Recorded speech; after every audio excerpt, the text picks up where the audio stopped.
Welcome to Father Al's favorite story, number 10. I call this one Above and Beyond the Call of Duty. The main character in the story is a man named Armando Gaetan.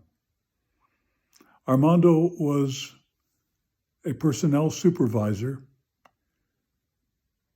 He and I worked together on a project in Saudi Arabia. The project was nearing its first Christmas, and many of the employees who were on single status were entitled R&R leave, and of course everybody wanted to go home for Christmas if they could. We had a predominantly British workforce from the UK, engineers, technicians, administrators, and such. And as it turned out, we were able to allow 150 of them to take their leave and to go home for Christmas. And Armando was responsible for our British employees, all of the typical personnel administration duties, but when you're in a foreign operation, you have employees for 24/7. So the responsibilities included housing and feeding and medical needs and travel documents and transportation. So Armando was overseeing the preparation of these 150 employees' return travel for Christmas. Well, as Christmas was approaching, things were going pretty well for 149 of the employees. Paperwork was in order, transportation arrangements were made. But for some reason, one employee's passport kept getting hung up in the system. We had submitted it to the Saudi Passport Department in Riyadh, the headquarters of the capital of Saudi Arabia and the headquarters of our company. And for some reason, either paperwork was wrong or the passport was misrouted. That passport just wasn't getting through. And so now, here we were on Christmas Eve morning.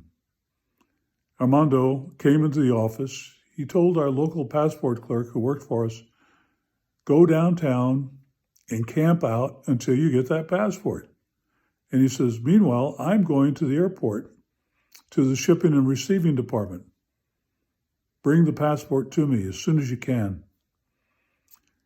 And so the clerk went downtown and Armando went to the airport, the Riyadh airport. And he went to the shipping and receiving office. The reason was that they had a pouch system that we and other employers used for company correspondence from one point to the other that flew on airplanes. And so Armando's intent was to get the passport, put it in our pouch, lock it in our pouch, put it in the Saudi Arabian airline pouch, and put it on that flight because it had to go from Riyadh to Dhahran, where the man was stationed. It's about an hour flight, Dhahran on the eastern province of Saudi Arabia.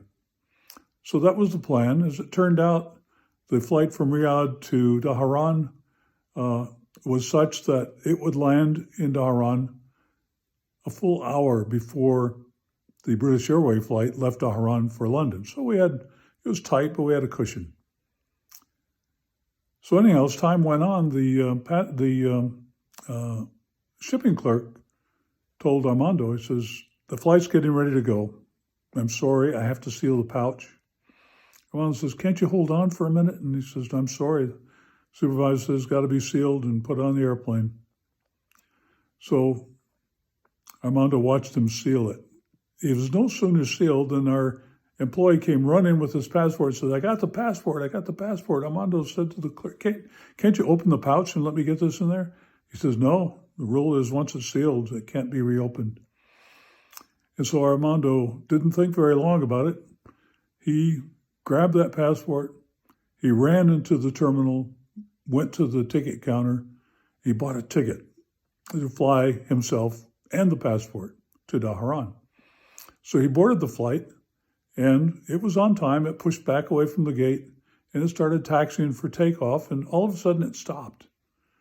5 minutes, 10 minutes. Armando began to worry. And suddenly the pilot came on the PA system and says, we've encountered a problem. We've got a indicator light on the landing gear that's being checked out by the ground crew. It will let you know when it's fixed so we can take off. 20 minutes, 30 minutes, 40 minutes. Now panic is starting to rise a little bit in Armando's heart and mind. At 45 minutes, the pilot says it's been fixed. We're taking off for Dhahran. And so they flew. It was an uneventful flight, fortunately. They landed about an hour later. And Armando had previously, before he boarded the flight, he got word to the personnel staff in Dhahran, be at the airport. I'm flying the Pat Ford in myself. It's not going to be in the pouch. And so he wormed his way to the front of the airplane when they landed so he could be first off the plane. He ran down the stairwell and he saw the company personnel guys across the tarmac at a fence waving. So he ran across as fast as he could. He got to the fence. He took that passport, he flipped it over the fence and says, go. And the personnel guy ran into the Dhahran terminal. Meanwhile, Armando noticed that all of the passengers had already been loaded on that British Airways flight. The ramps were still up, which was a good sign. And so he was just keeping his fingers crossed and hoping and said a little prayer. And about 5 minutes later, running out of the terminal toward that airplane was that British employee. He had his passport in hand, held it up, a big smile on his face, a wave of thanksgiving, and he flew home in time for Christmas. Somewhere in the UK, there's now an older man who tells his children and his grandchildren about that particular Christmas in 1974 when he made it home just in time. And a man whose heart is grateful to Armando Gaitan for that extra step, going above and beyond the call of duty to make sure that he got home for Christmas.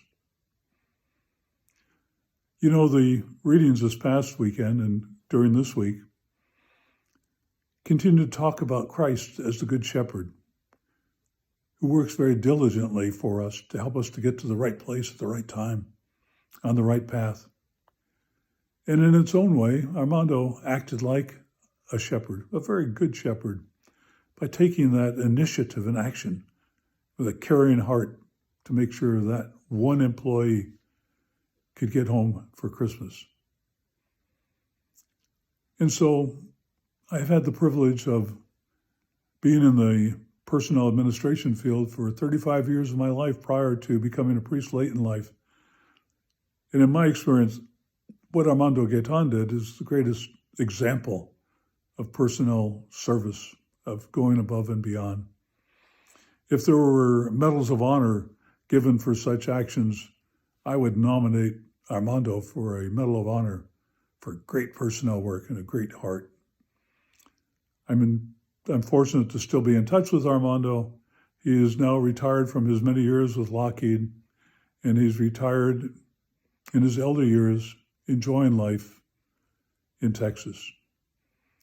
So we give thanks to God, who is our Good Shepherd. And we give thanks to the memory of what Armando did on that particular day for that employee, so he could be home in time for Christmas. God bless you.